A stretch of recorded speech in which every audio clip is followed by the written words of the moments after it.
So I volunteered to speak today, and it's going to be quite brief. The topic I think that Trudy listed on the post was that Shalini is going to get the legals going or something to that effect. So yeah, I do, as you most probably know, and if you don't know already, I am a legal practitioner, and I draft all kinds of legal documents in this online space of solopreneurs, which is a key area of my work, and it's actually the area that I love the most. I draft documents that relate to you being able to do your business online. So I guess what I want to talk to you about today is, why would you do this?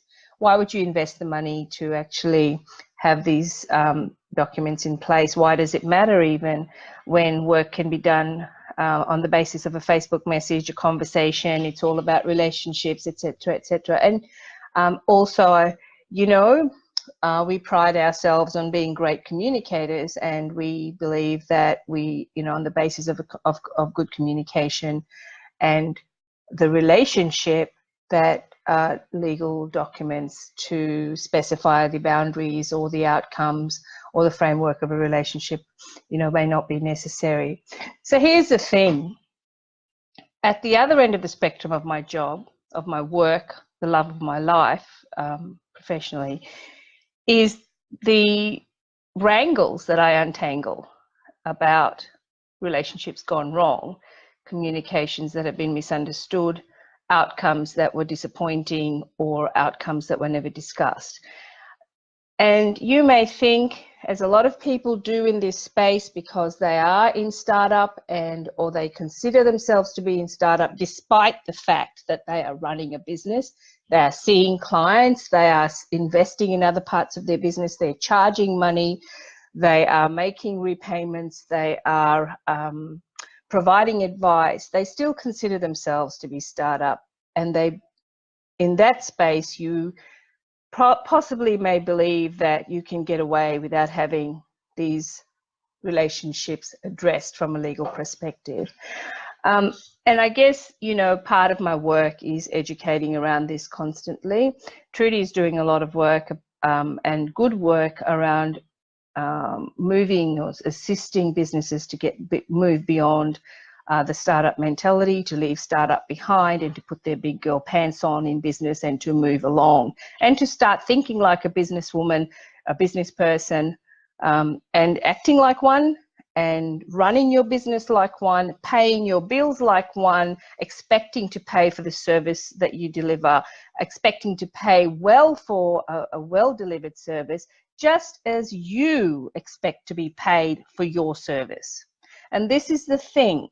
Until you get to that point, you will remain in startup land. And the work that Trudy does and work that I do is really quite difficult at times, but it's certainly very rewarding work, because we actually see women leave the startup world behind, leave those coaches, those programs, those you know, time-sucking, money-sucking, energy-sapping things that often have very little outcome, but keep you in that treadmill of, you know, you're a startup, you always have to do better, you always have to do more, you always have to do this, you always have to do that, when in fact you have a business, you have a service, you are delivering it, you are charging money, you have a relationship with your customers that needs to be addressed in many ways, online, in your online courses, on your membership groups, and in your face-to-face consultations.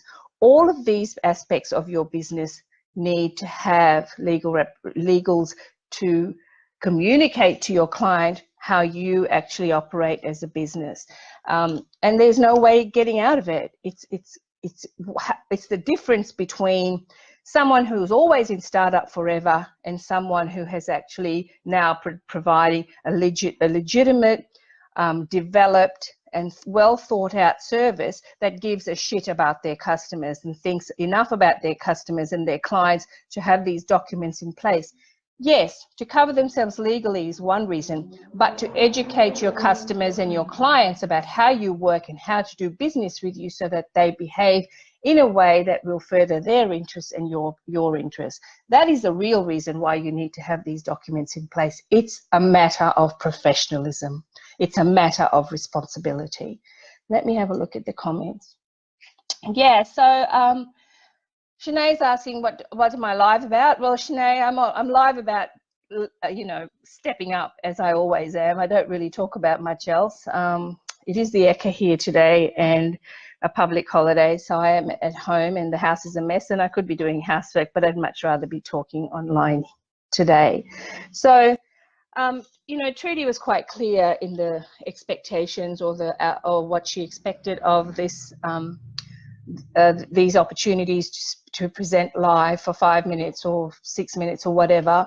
And the reason I'm really glad she did that is because this is not a pitch fest. So much of my work is way more beyond than the actual legals that I draft. But you do need legals, and Trudy's asked, well, what do you need? So what you need is when you first, you know, you've left the days, if you're in this group, Chicks Mean Business, then you have left the days of just winging it.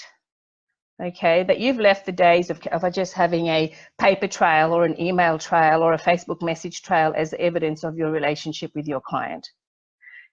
Now, if you are in this group and you are wanting to really transition out of that startup mentality and, you know, step up and be real about your business, you will need to have proper website documents on your website, your terms of use and your privacy policy. Yeah, yawn, fall over asleep. No, you don't think it's worth the money, but let me tell you now, people now look at a website.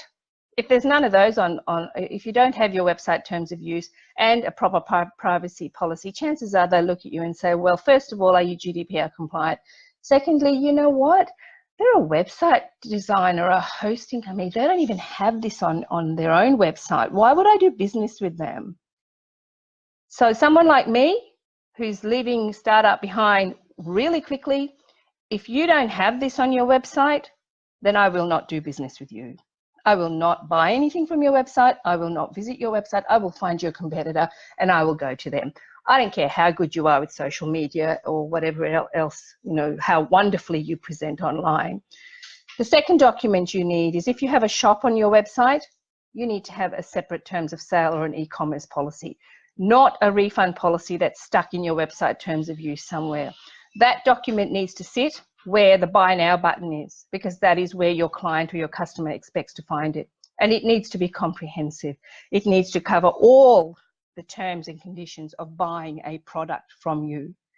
And the list of included in that is long. You're welcome to message me or go on my website. I've got heaps of information about it. The third document that you'll need is if you run a membership site. Guess what? That's a transaction. You are asking people for money for you to deliver a service. So you better educate them very clearly about what they can expect from that membership site. Otherwise, you'll have very low sales. You'll have a lot of dropouts. You'll have a lot of people that just can't be bothered continuing because they don't see the value in it. So your membership terms and conditions really need to set out what's going on in your membership site, and you need to meet the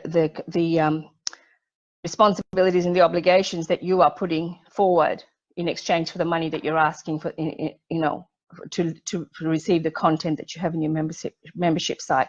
And the same goes for online courses. If you have a course, you are asking people for money, you need to have terms and conditions for that.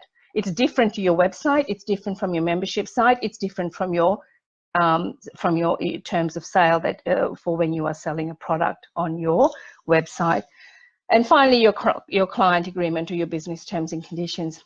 This week on my own Facebook page, I did a live, which was very well received, on why, and it was prompted because I had 2 therapists that asked me,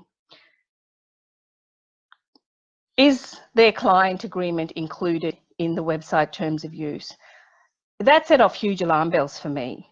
Really, is that a real question? The problem is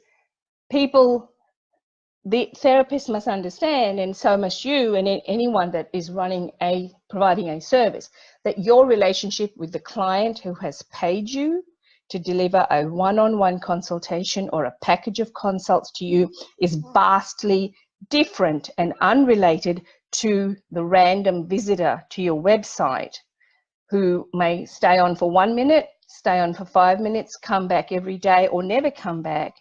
They're the ones that are governed by the website terms of use, not your one-on-one consultation. That's a whole different story. It's a whole different arrangement. It is also a relationship where payment is extracted or requested from the client and requires its own terms and conditions.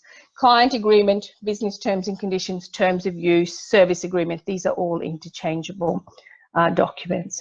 So I've really, you know, in terms of this space that I operate in, over the last couple of years, I've been quite gentle about the message, and I continue to be. I really want people to understand their businesses, but I am finding that the excuse of remaining in startup, that I'm still a startup, that I don't need to address this just yet, is really quite alarming.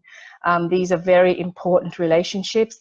The relationships that you have with your clients and your suppliers is what keeps your business going.